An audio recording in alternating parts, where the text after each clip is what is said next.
Hey everyone! Welcome to the final video for Let's Play Underrail again. This video won't contain any combat, there's not going to be any exploration. We're just going to be giving Underrail Expedition a review, and that will take about like 30 minutes or so. We'll then be covering Gabriel's build, that'll probably be close to like 40 minutes or so. And then at the very end, I'll have a surprise for you as I cover the donation that will be being made with the curse jar. Oh, those 62 bucks. I've already went ahead and donated to a cause that I felt was appropriate based on how we accumulated that money. You should also know that there's going to be quite a bit of cuts here. I've tried recording this at least 20 times now, and I've spent over 3 hours trying to record this, and I can't do it all in one go. So as I talk about the certain aspects, there'll be a small cut, so I can save off that part of the video, and then I'll talk about the next part. So, let's go ahead and get into the game and begin the review, shall we?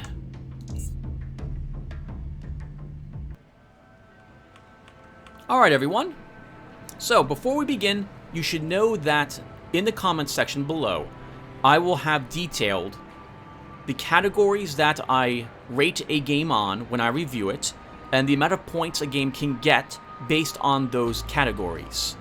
I want to say there's something like 7 or 8 total categories a game can gain points on, and 2 of them which a game can lose points on, that are not really related to the other categories. I also want to say that if I mess something up, if I begin to ramble too long about something without making any sense, or I forget to clearly detail an aspect of the game, I will try to clarify such down below in other comments that I'll make on my own video, in case, well, I feel it's necessary, and it often is. I find myself talking about the wrong things, or I'll mention something and then I won't finish talking about it, or I'll go on a long tangent, like I am right now, without trying to fully explain what I'm talking about. So all that will be down in the comments section down below. Alright, let's go and get started. So the first thing we should talk about when it comes to a game is its graphics, because let's face it, most video games have video in them, and that means there's something for you to look at on screen. Underrail's graphics are interesting. That's not to say they're bad at all. I like the graphics here in Underrail. I, in particular, like the amount of detail that went into getting across the aspects of the enemies, NPCs, that you are fighting. I want to really dwell on this before I talk about just graphics in general for Underrail. Notice that we can tell Gabriel's using a sledgehammer.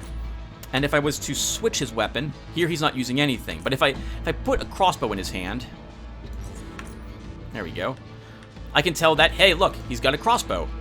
I got a sledgehammer in my hand here. This is important because you can tell what, like, when you walk up and you see an NPC wielding a pistol, you'll know, okay, he's got a pistol. And when he fires that pistol, the sound will let you know what type of pistol it is he's shooting. It also hints to you as a type of armor that you want to be wearing to deal with different types of enemy ballistics or their melee weapons when you're fighting humanoid enemies. When it comes to the creatures, you can tell that a Rat Hound Alpha is a bit bigger than a normal Rat Hound, and so that will hint as to the fact that he probably does a little bit more damage. The first time I saw one of those huge Psy Beetles, as opposed to the normal ones, I was, oh, that probably has stronger psychic powers, and it's probably also very dangerous in melee and has more hit points.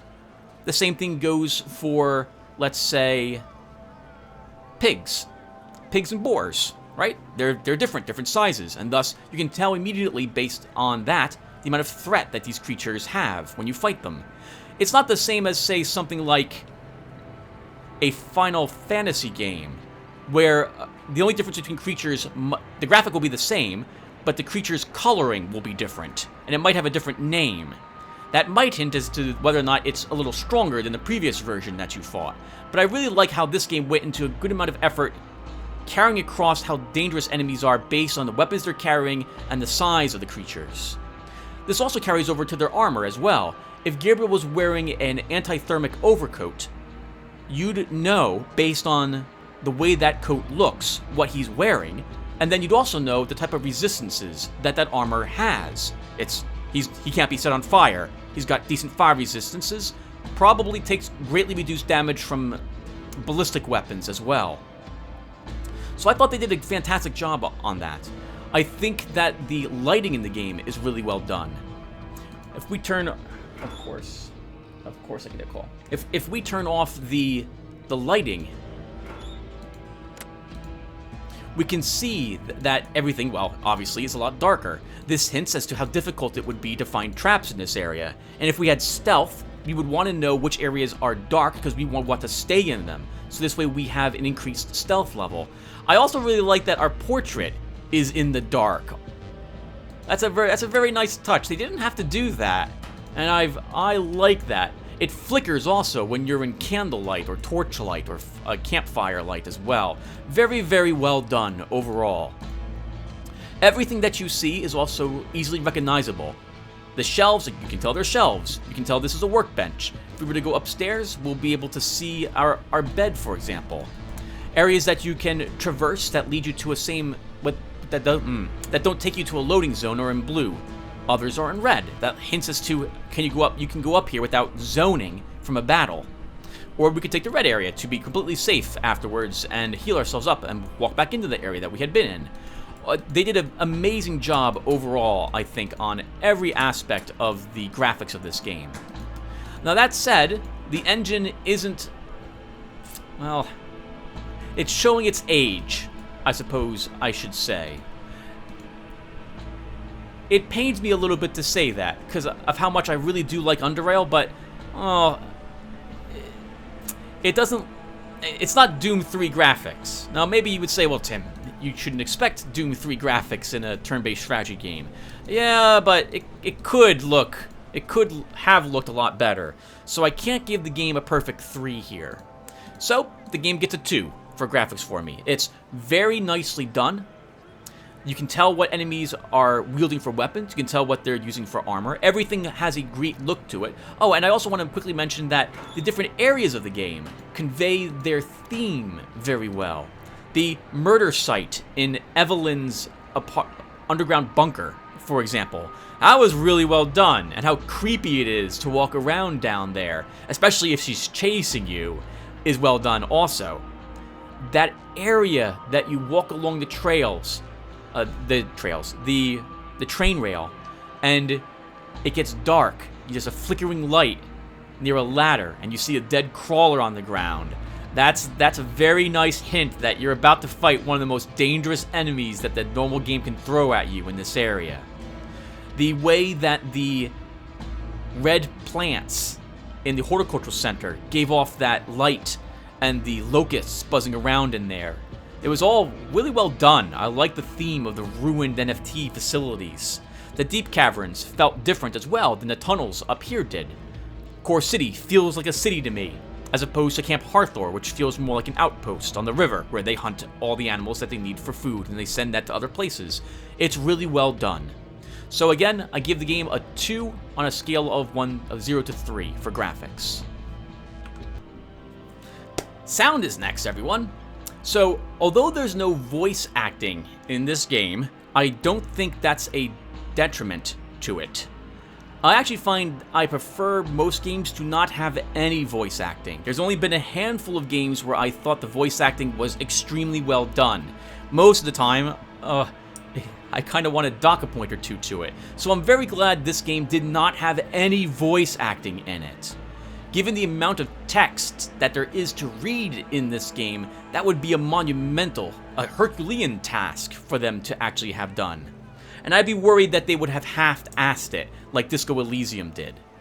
So this means the game, in order to get a perfect score, a 2 points for me, the sound has to be pretty much perfect. And I can say that it is. Everything from our plasma grenades. Did you hear the click as the game... So wonderful. As we pull the pin out of the grenade to prime it, and then we throw the grenade where we want it. That's amazing. The sound of a net being thrown, a crossbow being swung, our hammer being used, and it connecting with an enemy, that crushing sound you hear, that the bones basically being hit. It's amazing. When you hear the different pistols fire for the different calibers, or the different assault rifles fire for the same. The little sounds the crawlers make as they stab you repeatedly over and over and over again. The sound a lightning knife makes as it hits metal armor as opposed to a cloth piece of armor instead. The sound of the psionic abilities, how the frost psionics, metathermics sounds, it sounds chilling to me. Fire roaring as you walk past it. The sound of doors opening and shutting. Grates opening and shutting. They put so much effort into it. Everything, all the weapons, they feel right. And the sound of you throwing a grenade. It sounds good. It sounds like it has some weight and heft to it. It sounds like it does damage. This is really important because I've played some games where the pistols sound piddly. Or the enemies, you don't really hear the sound of the weapons connecting with them. Your shield being activated and turned off when the shield gets hit, and you hear that woo sound it makes. Yep, yeah, there it was. That's the exact sound it makes. From the sound even of you recharging items. It's well done. Very well done indeed. Perfect, I would say. I can't think of anything that would improve it. Perfect score. So the sound in Underrail gets a 2 out of 2 points for me. Next up is music. Music is separate from sound. Although they both are sounds, right? Sounds come out of your speakers when listening to either of them. I do think that the music should be kept separate. I've played some games where the music doesn't fit whatsoever, like System Shock 2, where you have this thumping techno music playing, and it's supposed to be creepy, and so that's a bit odd. And some other games were like that as well, or sometimes the music is just easily forgettable. That's not the case, thankfully, though, for Underrail. The music is incredible. I have gone and downloaded as much of the music as I could grab. I've ripped it from the game. I have listened to it on YouTube. It's amazing. And the themes, is that right? Yeah, the feeling it conveys is quite different. When we're in the Grey Army base, that's amazing. To hear the march of the footsteps in rhythm with a beat. That's great. The Protectorate was the only group that had that originally, and the Protectorate still sounds menacing. Lets you know that they're all about business. They're coming and they're gonna win. The theme warehouse horror, I think, where they use for the creepy sections, is really well done. The Chortists University soundtrack is great. It's what I was listening to when I wrote my outline to cover the review of this game. It's amazing. Every tune in this game is incredible. The music gets a perfect 2 out of 2 for me in that regard. Okay, let's cover the story next. So, this is a bit difficult. Because the story in Underrail, it changes depending upon the chapter that you're in, what aspect of the game you're playing in. There's the aspect before Depot A, in which is you getting used to Southgate Station, the rules of how Underrail is played, and coming to terms with the type of world that you're living in. And it culminates with you having to try to show that you have learned the game mechanics well enough to survive Depot A. Then the story changes depending upon where you go after Depot A. All the little outposts that you visit, or the city, Core City if you visit it, or the DLC when you go there, their stories are all self-contained in a way. Then you have stories which are not quite so self-contained, like the one to join Oculus, that achievement or goal. Finally, all this culminates in your Deep Caverns adventure. I think I can safely say that the majority of the game and these little stories or events, these quests that you do for all these different areas, they're well done. But I didn't really like the railroading that happened at Deep Caverns. And I feel that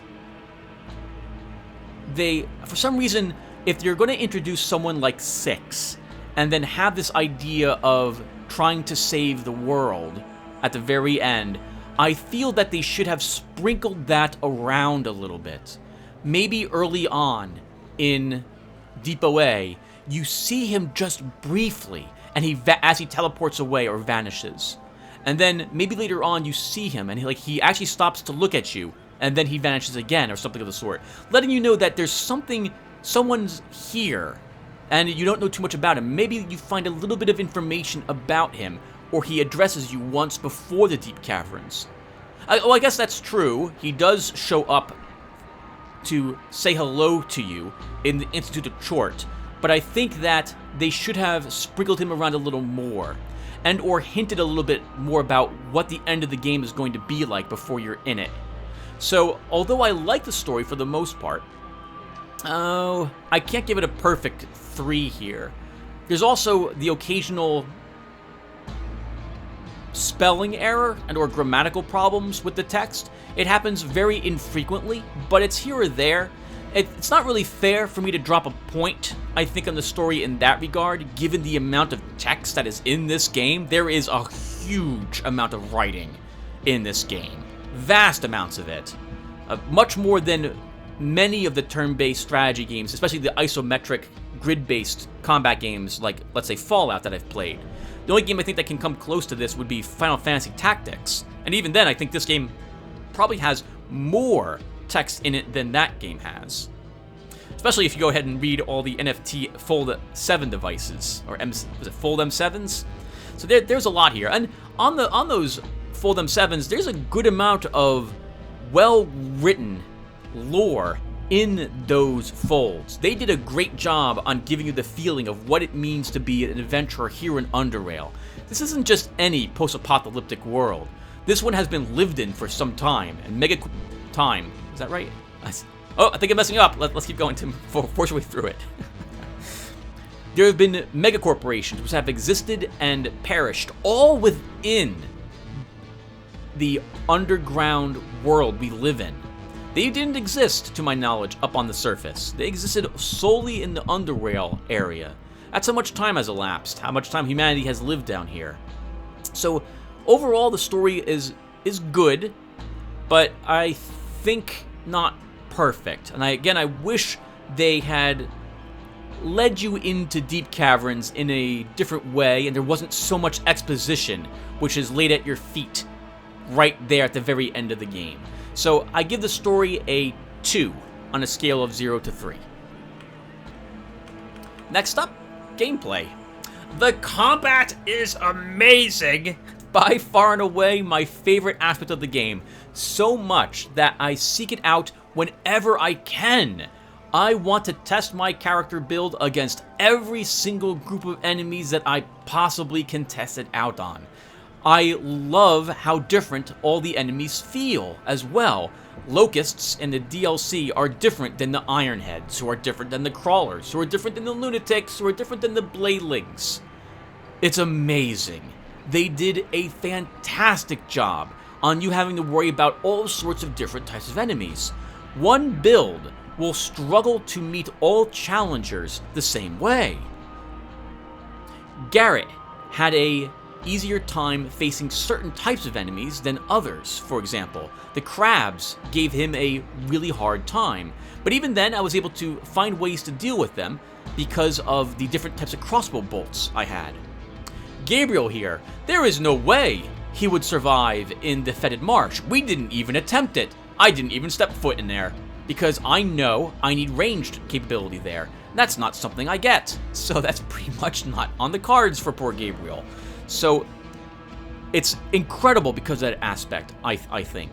And the difficulty is perfect for the combat. Absolutely dead on. It's so rare I can say that about a game's combat. Because in those big conflicts where we're a part of it, like the NFT sites, the defending against the enemies, or the battle where we had to hold off whatever group that was that assaulted the Cortec warehouse. It really feels like if we weren't there, the group we were fighting with would have lost or taken significantly more casualties. And every battle that we come across, some of them we just barely won by the skin of our teeth, both early game and late game. So I think they've done a really great job on the balancing of combat in this game. There are a few exceptions to that. The Chort battle, for example. Gabriel rolled right over Chort. Didn't even have to do the Mugen puzzle. Beat him in 3 rounds. And probably could have beat him in 2 if I didn't miss one attack during the second round. Incredible. Garrett had to go ahead and not only do the Mugen puzzle, but had to go ahead and take down the Mugen tanks. But the game does provide you a way to make the Chort battle easier in case your character was not min-maxed or not good enough at combat. If his area of expertise was in different areas, it at least tries to give you a chance to make up for that in certain areas of the game. So for gameplay, which I'm going to say is the vast majority of that is combat, perfect. Absolutely perfect. The game gets a 3 out of 3 here. Amazing. The GUI and controls are next for the game, and this is where the game's going to start to suffer. The amount of frustration I have had in certain sections of this game in regard to the controls or targeting an enemy has been surreal.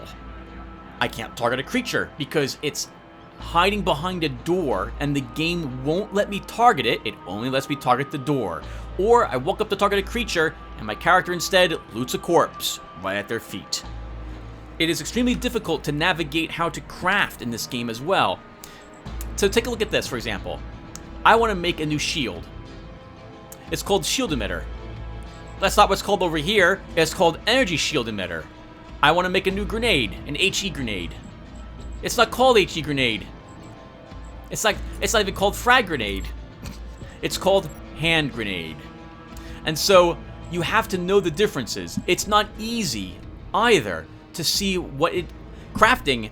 It took me some time to understand how crafting worked, and even then, when you have all the crafting materials that you think you need, you don't really know. Like when I go to purchase a crafting material from a merchant, especially when I'm leveling up, I have to hope that I'll have the total crafting requirement met to make the item that I wish to make. This is because as you begin adding more things to the craftable, it increases the difficulty. I wish it would tell me that in some other way when I'm purchasing them from the merchant. The inventory also isn't the best in the world. It can take some time for you to find certain things when you're looking at your inventory.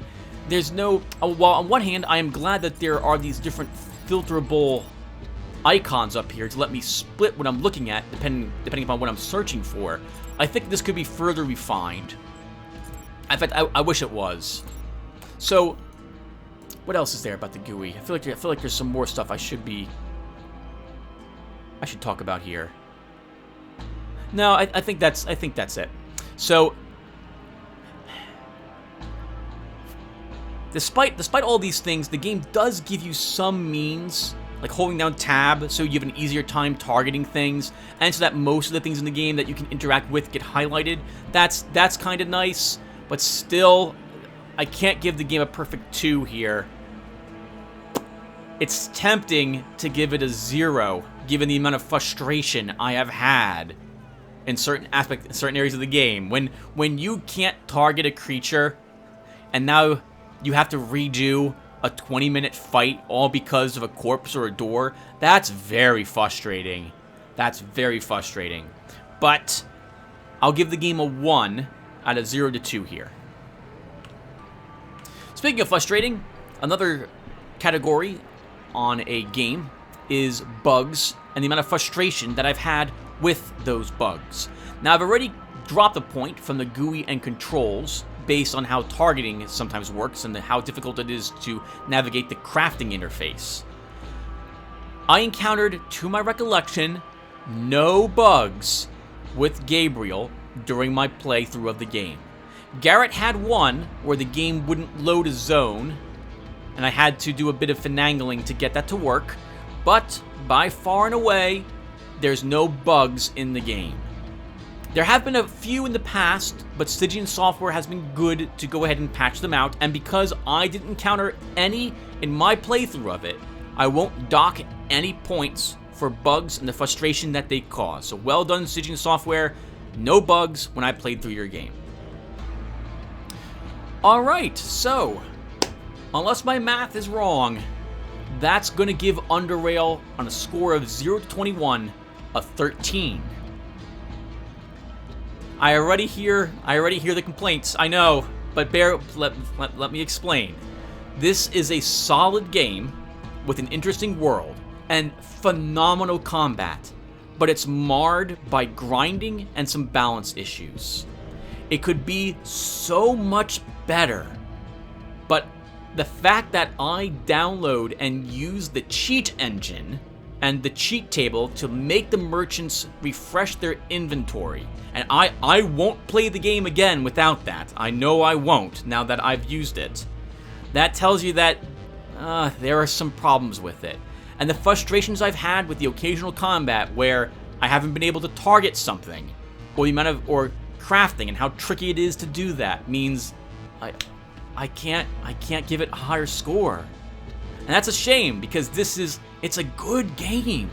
In fact, if you go and use the cheat engine and its cheat table, I'll make sure to include a link down below in the comments for it. It brings the game back up to a much better score, 15.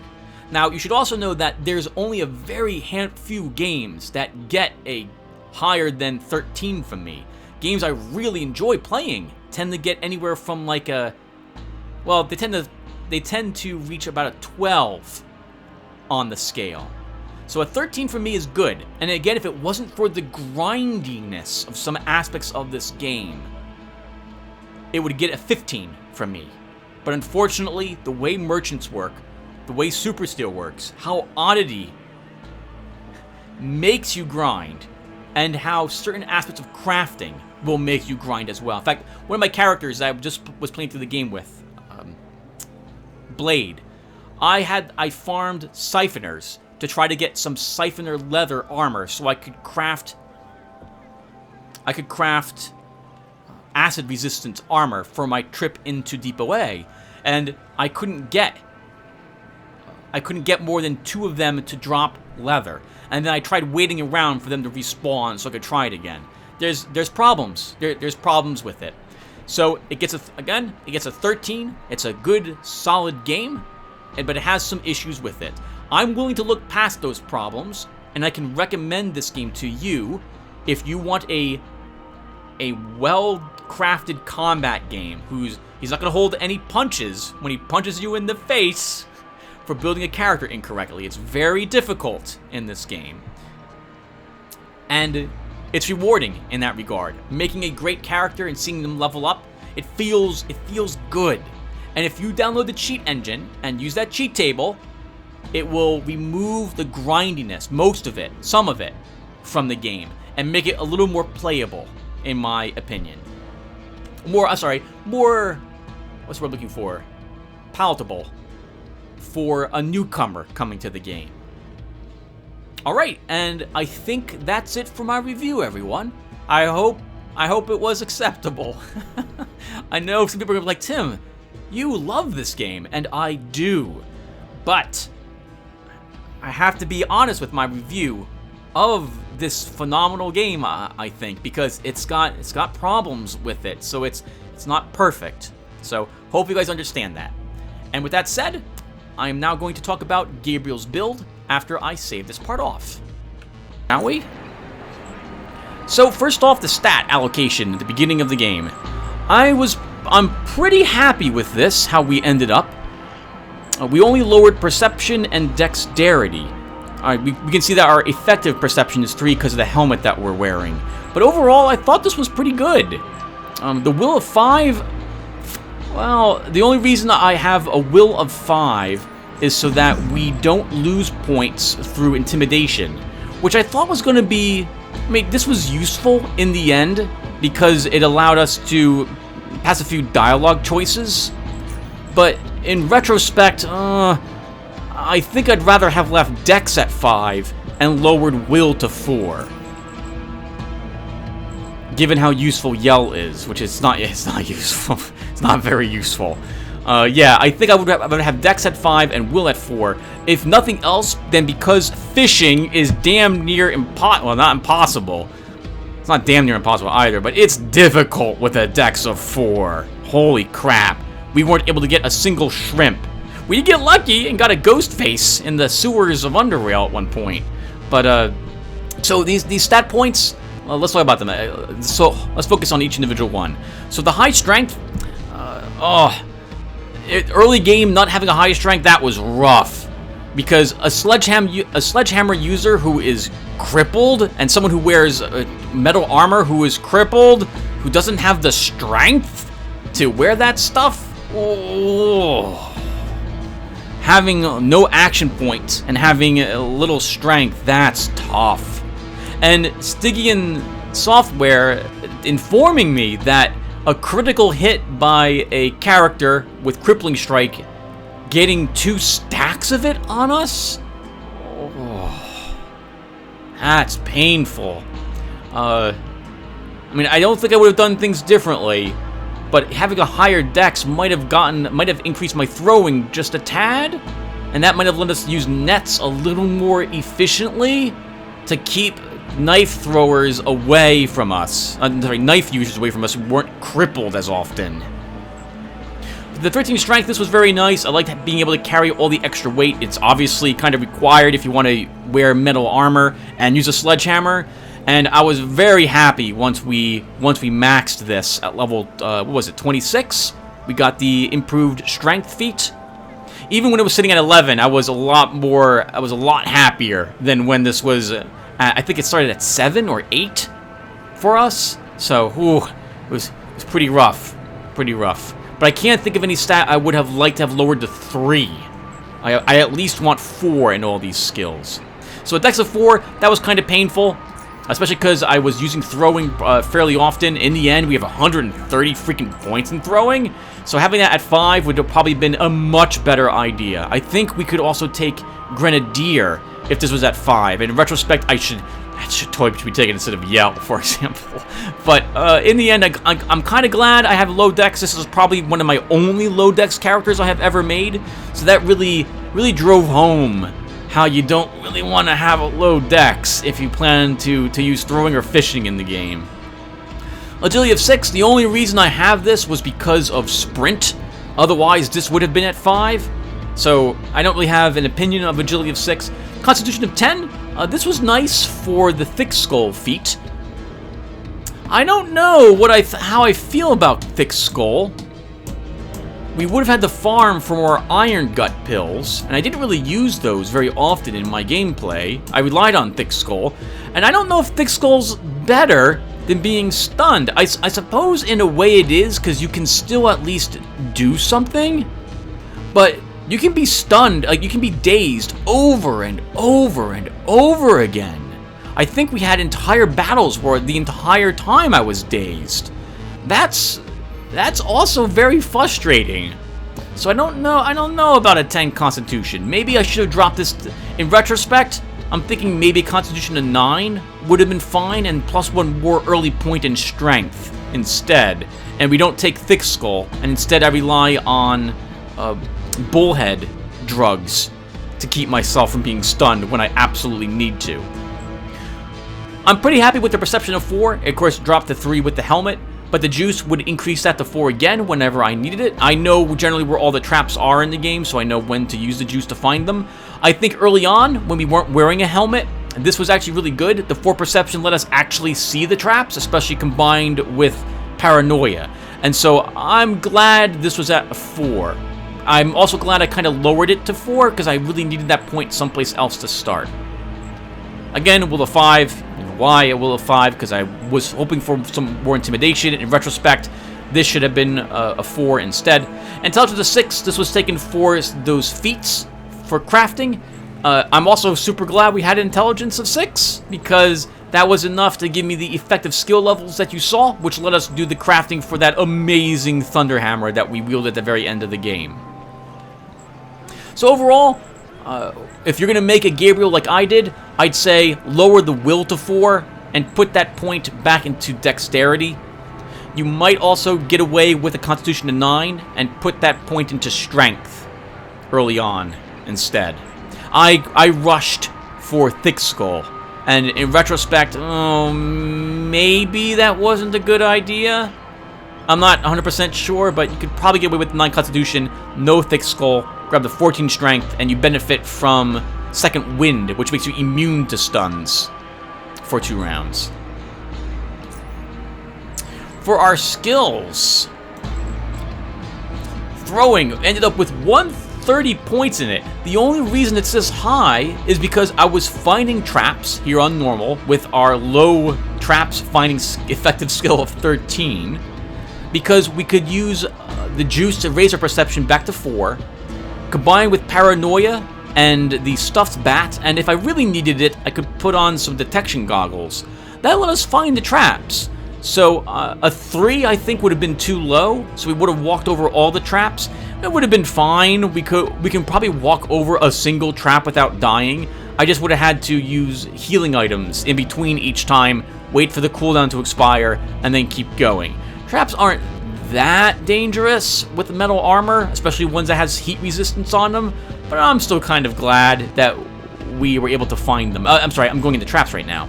So for throwing 130, this is because I didn't have any points to put anywhere else thematically. I'm not going to give Gabriel guns or crossbows, not with a low perception. So this ended up having 130 in it. So we were very accurate at decent ranges with our grenades with Gabriel. We'll talk about feats and how I should have chosen something different to go with this later. Melee, obviously we're a melee character. We were putting 5 points in melee. Oh, right. Before we go any further, I'm not max level, everyone. I've got one more level waiting for us. Another, looks like, what is that?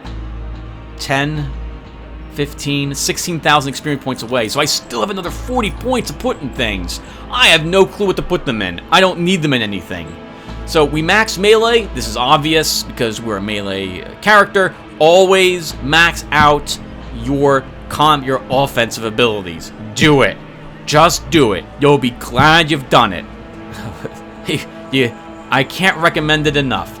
Always recommend any offensive skills you're using. If you take guns, crossbows, and melee, you better be putting 5 points in all of them, or why are you taking all 3?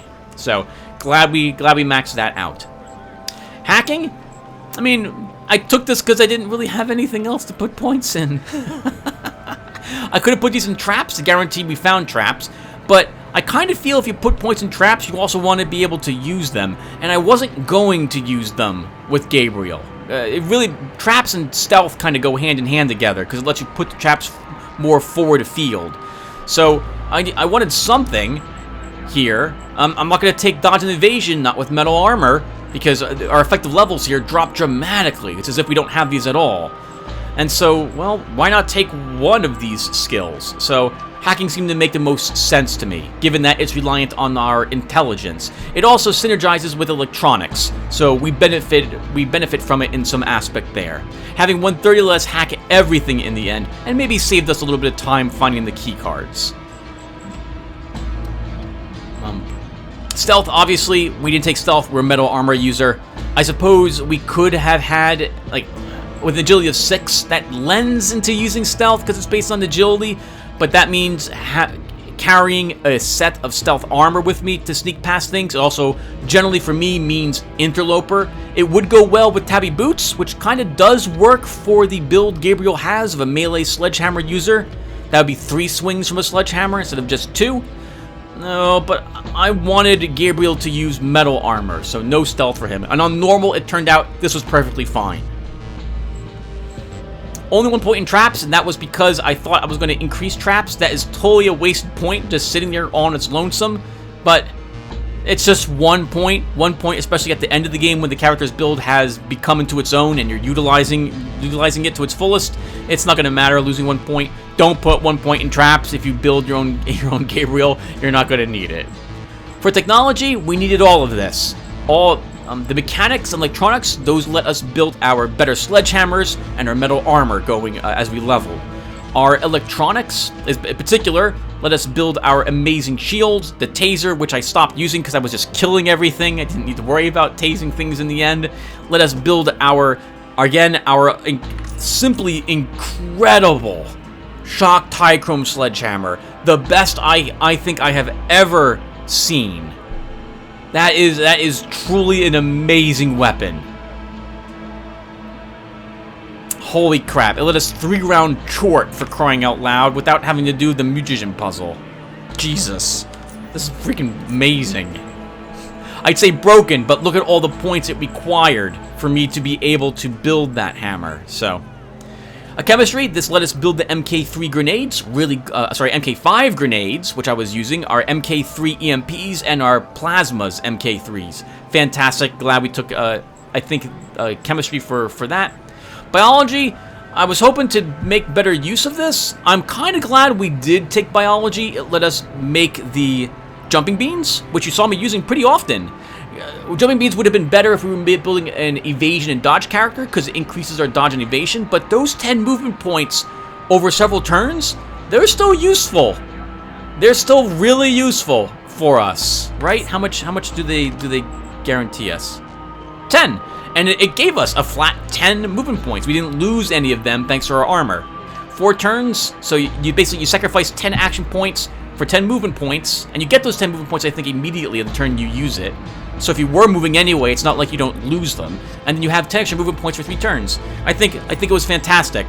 The focus stim was also great. I really liked it. I should have used more iron guts. I definitely should have used more bullheads.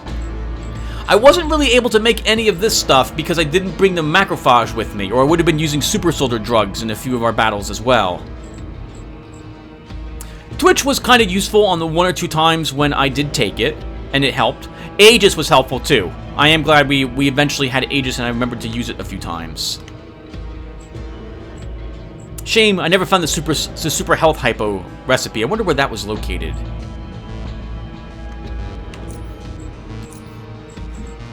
We could have also made some poisoned caltrops. I guess this did let me chemistry and no, it's biology. Let me make some more crawler caltrops. But since I'm using the cheat engine to replenish merchants' inventory, I could also just buy these caltrops from the handful of merchants that sells them. So it wasn't that required for caltrops, but well, whatever for poisons. Tailoring, I think this was needed to help me get the carrier. What was that? The carrier vests. So. Required, I thought I might need 110, 128, not spending a whole lot of extra points. I guess the points I was putting into throwing, if I left this at 80, that could have been 70 points down here in persuasion, which would have given us some options there instead. That one trap could have gone to persuasion, our hacking could have gone into persuasion instead, giving us all 3 social.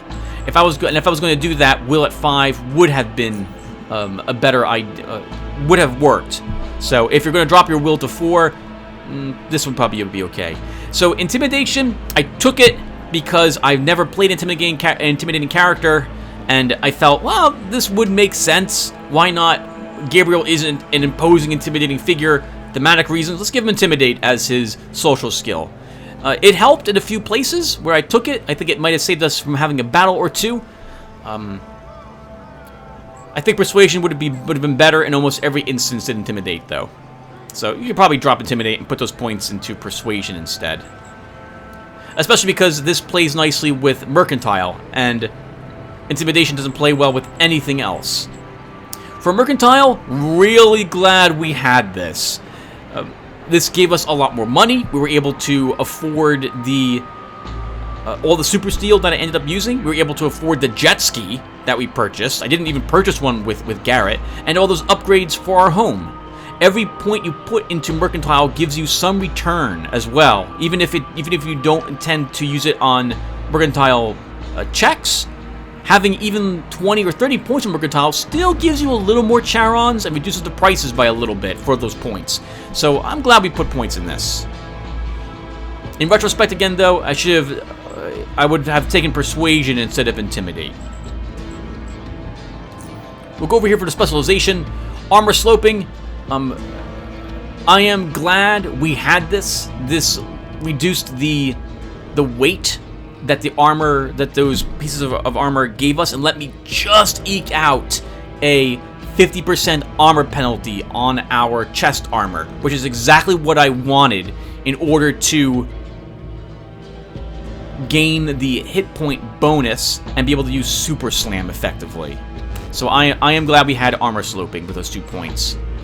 Amazing. If you're going to take exposed weakness, always grab the specialization. It's 1 point for 1 more turn. You will totally be really thankful for that. Like, we benefited from this all 3 rounds against Chort. Holy crap. It's an amazing specialization. For Pummel, all 5 points let us use Pummel for free. That was really, really handy. I can't imagine not taking this again with a Sledgehammer character. These 2 together are so good. They're so good. I don't see why you wouldn't take them. And the damage, again, since Pummel became free, why not increase its damage to make it almost equal to a normal Sledgehammer hit? This, you could argue that this was probably not needed. These 2 points could have been 1 more point in weapon damage, and then the leftover 2 points, the one that would have gone Weaponsmith and the one for level 30, and something different. I don't know what they would have gone in all honesty, but maybe not Weaponsmith. A 1% extra critical hit chance. I mean, granted, we were making lots of hammers early on, so we did maybe benefit from that 1% chance. I would have liked to have, I would kind of like a mode that showed me what I was rolling in combat, so I could tell how often we benefited from that 1 more %. I'm not sure, though. It should have gone here. Not sure. Alright, now for our feats. So, armor sloping, again, I'm glad we had this. This let us put more metal into our armors, giving us better resistances. I like this. We're not going to cover these feats because I don't see why we should. These are ones we gained during play itself. So I guess we will in the end. Echoing Soliloquy, why not take it? There's no penalty with it, so go ahead and grab it. Body Horror,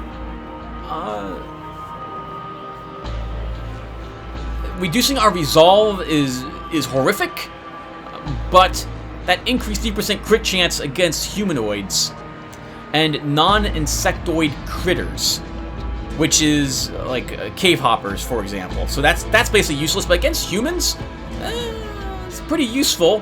Not much use in the deep caverns, but helpful everywhere else after we got it. So I guess it's okay. I'm not sure. I do like to trade off that resolve minus 3% means we don't resist as often, but I guess it's okay.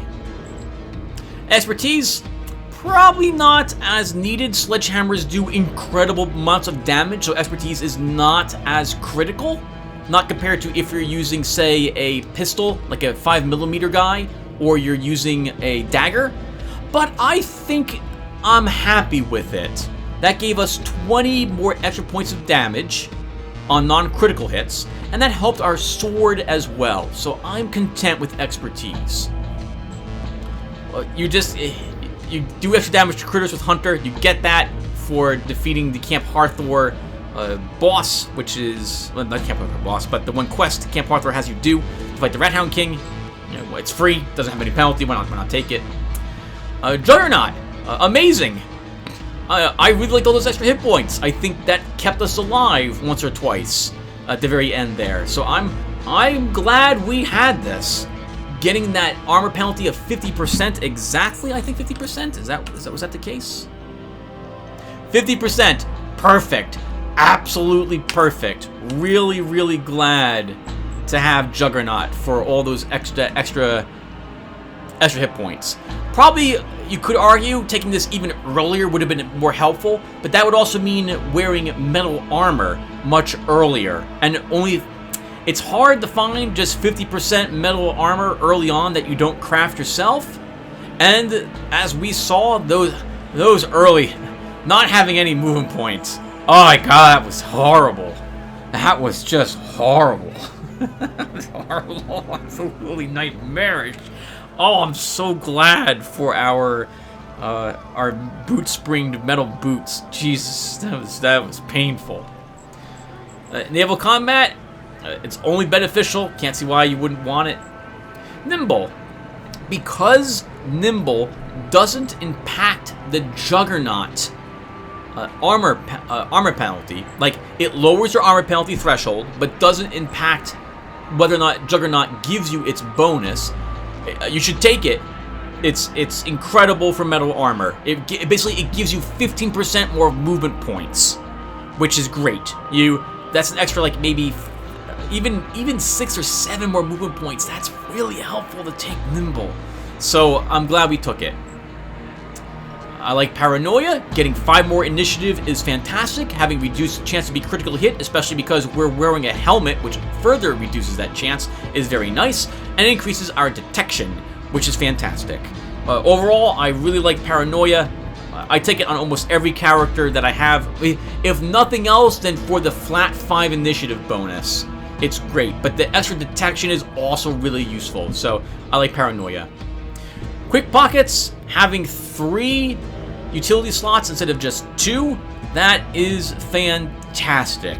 Especially on a character that I really wanted an extra grenade type there. We were using generally, like, plasma grenades at the very end, flashbangs, and another type of grenade if I didn't feel if a plasma was necessary.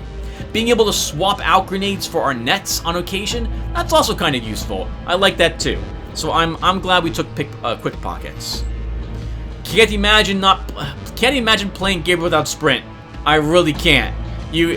I'm so glad I've now seen Sprint in action. It's amazing for a metal armor user. The movement points you get are a flat 30, not impacted by your metal armor at all. That helps you reach the enemy. Amazing. Fantastic. Great feat. Thick Skull. I'm not sure if I like Thick Skull. It requires 10 Constitution, which is nice because of other feats I took, but I almost think I'd rather be stunned than dazed every single turn. I really do. I'd have to play Gabriel over from scratch and try playing it without Thick Skull to see see how I feel reaching this same point in the game. Yeah, I don't know. I'm pretty sure we did kill a few things while dazed that we wouldn't have otherwise been able to kill. And it probably kept us alive once or twice, but also it probably made some fights more difficult being dazed the entire time. So I don't really know if Thick Skull's worth it. Pummel's totally worth it. Especially if you can net something first and then pummel it. You guarantee it's like, so you net something, once the net's about to expire, you pummel. Because not only does the creature lose all its dodge and evasion from the net, but pummel guarantees it loses it for an extra 2 turns. That's awesome. But it's so hard to not use it whenever it pummels off a cooldown when you have the specialization to make it free. So there is that aspect of it too. But I love pummel. What a great ability. I'm glad we took it early. Yell. Very, very situational, given our character type. Maybe if we were playing an evadey character or dodgy character, this would have been more useful because the enemies would have missed us maybe a little bit more. But I'll be... no. I think overall Yell's pretty useless. It's really only... I really feel with Gabriel, making things be visible when we shout. So I often was running to where I knew the crawler was, and like 85% of the time I was right. Exactly, the crawler was exactly where I thought it would be. But if I wasn't sure, I could have moved Gabriel slightly and yelled to make the crawlers, or crawlers in particular, visible. So this way I would see it and know where it was located. But other than that, nah, I think it cooldown 10 turns? Jesus. Maybe 6 turns? Or 7 turns instead? Or have a feat or specialization that lowers the cooldown by 1 turn each? But this itself, I don't like it. This was a wasted feat.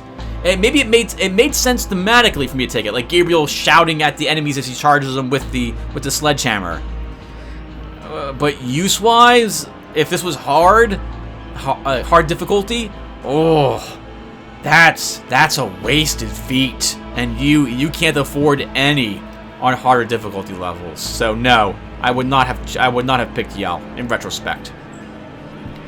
5% extra crit on weapons, very nice. I like it. Not sure if the specialization was worth it, but the feat totally was. I liked exposed weakness. Glad we took it. I think sledgehammers do decent damage, but further reducing the damage on things like the industrial bots, very useful. And on the shortest, what is it called, recombatants, very useful as well. Guaranteed us that if assuming we hit with all our attacks, guaranteed we would kill it that round.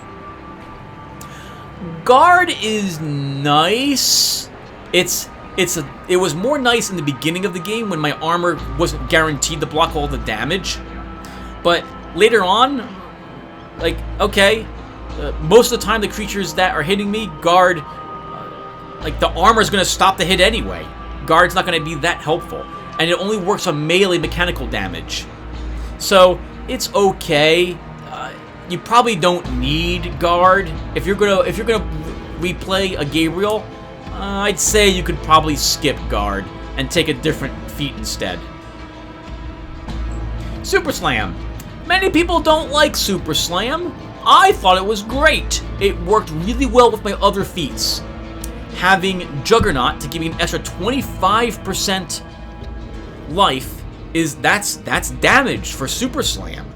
And so I think that really worked well with Gabriel. The Juggernaut plus Super Slam plus 10 Constitution to give me even more damage on this. Its cooldown is only 3 turns as well. I like that. I like that very much. So yeah, I think this was great. I really liked having another ability I could use. This also occasionally let me one-hit worms or other tough enemies. I just walk up and bam, down, dead. Don't have to worry about a second swing. So I thought this was a fantastic feat. Goes without saying, increased strength, great feat. 2 strength, benefits Gabriel in every way imaginable. Monster Slayer, I think this also helped us against Chort. I think this was 15% extra damage against monsters. So that would be all the worms we're fighting. Chort as well. I think burrowers that we were fighting. So everything, almost everything in Deep Caverns, this helped us against. Amazing feat, and I'm glad I took it near the end. So overall, I think there's 2 feats at the very least. Probably Yell at the very least is useless. I would say don't take Yell. What a waste of a feat. Take something different. Guard is nice but not needed. You can probably swap that out with something else.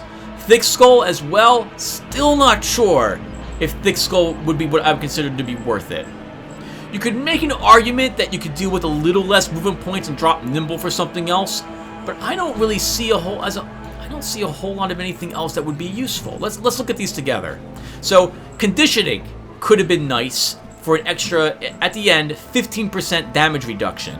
Is that mechanical only? Oh, heat and cold as well. Yeah, so maybe conditioning would have been better than, say, Guard or Thick Skull. Fast metabolism as well for extra healing. That could have been useful also. Recklessness. We get hit an extra 3% critical. There's an extra 3% chance we get critically hit, but an extra 7% chance we critically hit them. That would be amazing. And the fact that we had Paranoia cancels Recklessness, and the helmet also would have helped. So I think this would have been better than, say, Yell as well. What else is there? Oh, Dirty Kick. That could have been useful. Why not? We had metal boots for an extra 25% damage. 50%. What do our metal boots do? 100% extra damage to Dirty Kick. Yeah, so that could have also, I think, been a better feat than Yell. And it would have given us a stun against males as well. So, yeah, that would have been good. There are more guy humanoid enemies than there are females in the game. What else is there as we look through this? Ballistics. That's for carrier vests. That doesn't help me with metal armor. We could have taken Last Stand. That might have been thematic, but I can't really think of when I would use it. I would have, in the few instances that I might have used it, I'm worried that I would have used it a turn too early, and then we would have died anyway. So I can't see myself having used that. We didn't really need salesmen. We're getting enough money anyway.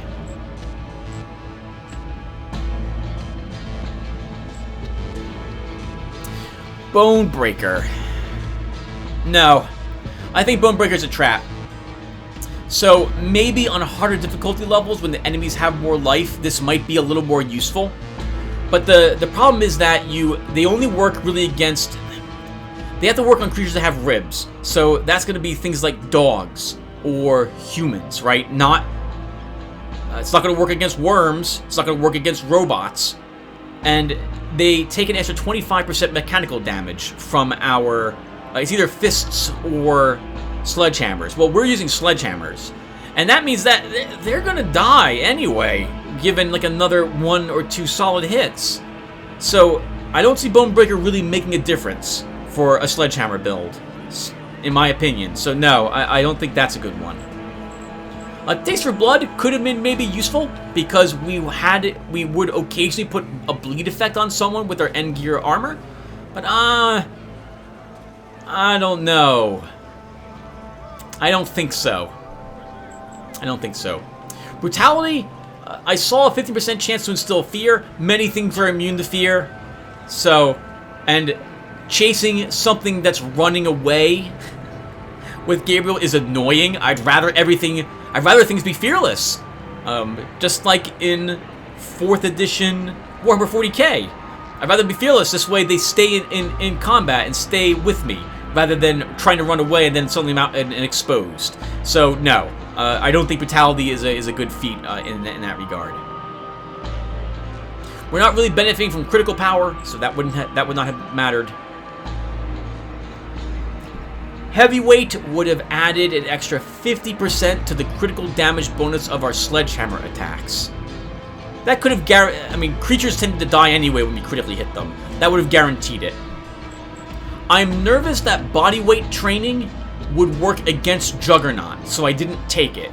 And I would not recommend taking it unless the description is improved a little bit. I don't think there's really anything else that's here.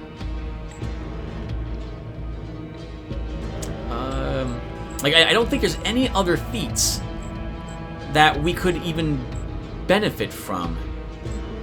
All the rest of these are things we can't bother. Oh, actually, there's at least Grenadier. I totally should have taken this instead of Yell.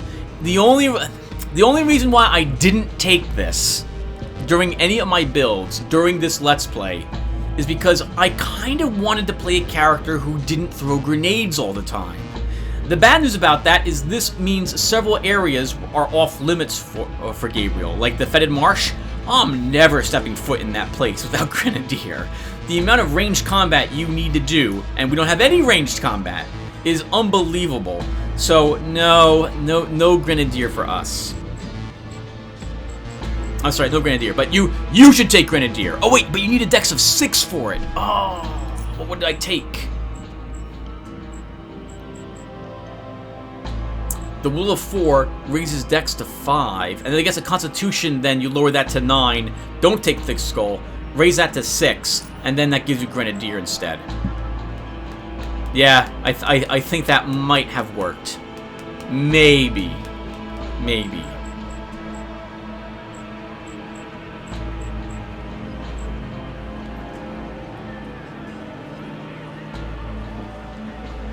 Fancy Footwork could have worked to have put another point into Agility, but again, we were kind of strapped for points, so that's tough to find that one more point to put into there. We're not taking any evasion, that doesn't matter. A 7th point in Dex? No, that wouldn't happen, so we wouldn't benefit from 3-pointer, despite the fact we have 100 and something points in throwing. I think there's a spear throwing feat. That might have been useful to give us some means of hitting enemies at ranged. but I don't know what it's called, and I don't... Let me see. Let me look this up over here at the... Let's see. Spear. Spear throw. Dex 5, melee 20, throwing 20. Okay, yeah, so we could have taken spear throw instead of grenadier. And with the dex of 5, without having to rework any of our base stats. And so, we could have carried like 3 spears on us, and with our incredible amounts of strength or what have you, we could have just chucked those at our enemies. It's 25 action points to throw them, and a 1-turn cooldown. Yeah, that could have worked.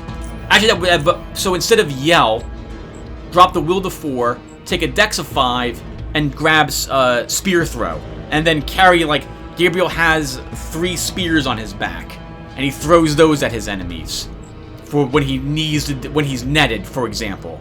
Yeah, I think that would have been a great idea. And then you still don't need grenadier. But I think for spear throw to work, I think the item in your offhand has to be that spear. So that plays nicely with quick pockets, allowing you to swap to spears and throw them if you need to. Yeah, I think that would have worked. I think that would have worked in retrospect. And finally, I guess, for our equipment, I really liked our grenades. The extra slot for quick pockets was really nice. Thunderhammer was amazing. I was worried about the cost of the electronical repair kits, but in the end, having so much money, we have $26,000 again, and I got nothing. I don't know what to spend it on. We have everything for almost everything for the house as well. Having mercantile really helped me afford all those repair kits, so it wasn't a concern whatsoever in the end. I really liked the metal armor. I thought it was really thematic. There were times playing when I hated this because of no movement points, but it was fun. In looking back at this in hindsight, it was entertaining, I think, overall. I'm glad to have made metal boot-springed boots. It was my first character that ever used them, and I liked them. Being able to throw down caltrops and be immune to the effect, that's great. 39 extra movement points, 40% movement speed. It's great, absolutely great. Love them. I think I preferred these over the tabby boots when I think for a little bit using tabby boots. I think I prefer my striders. I like their machete as well. Can't think, the only other thing I could have had here would have been a normal sledgehammer, but that would have given us more carry weight, an extra 20-25 pounds or so. So I liked our machete. I liked having the chain sword as a backup, basically. It's an energy sword, not a chain sword, but I like calling it the chain sword. Liked our shields. Glad we were able to make some really effective one. I liked our conservative shield as well. A few instances I was able to walk around, like, I don't care if we meet something like those worms. My shield's already activated. It gets a drop on me. I don't have to worry about not having my shield activated or having forgotten. So I'm glad we had both of these. And I loved our helmet. Reducing our chance to be critically hit by 4%. Immune to blindness? Yes, please. How often did we totally took advantage of that with all the flashbangs. Amazing. So glad we have that helmet. Alright, everyone. That does it for us. Thank you guys for watching. Hopefully this was interesting. And thank you guys for watching the full thing, assuming that you did. And I look forward to seeing you in the next game, whatever that will be. Take care, everyone. And thanks again for watching. Take care. I keep saying take care, so one more time. Take care, everyone.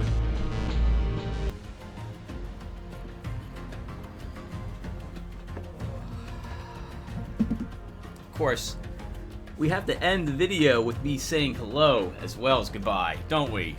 I made a promise some time ago when I got 1,000 subscribers that I would at least make a video showing myself and saying hello to you guys.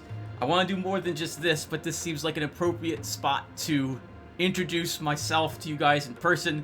And finally, speaking of that, see you all in person. Hello, everyone. There's also a small bit that I forgot to add at the last part of this video that I want to cover now.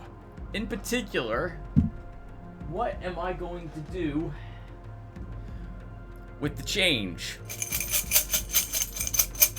What am I doing with the $67 or so that I managed to accumulate by cursing all the time during the Underrail series? Well, I've decided to donate the money to, let me bring up the donation site really quick. I mean, I can see this, but you guys won't be able to Tourette's Action, a organization which helps supports research and charity for those people with Tourette's syndrome. Seems like an appropriate thing to donate money to when that jar was filled with curse coins, as it were. So, I'll go ahead and donate that money there. It was a lot of fun to accumulate that much money, I suppose. If I recall correctly, it was $50 we added for the constant reloading during the battle against the pirates, right? But that would have all been spent swearing endlessly during that battle, trying to do it all in one go. So I think that worked out for both of us. Is there anything else? I can't think of anything. I would like to make a longer video where I talk to you guys in person. I can show you the room I'm in and stuff like that, because this is where I do all my recording.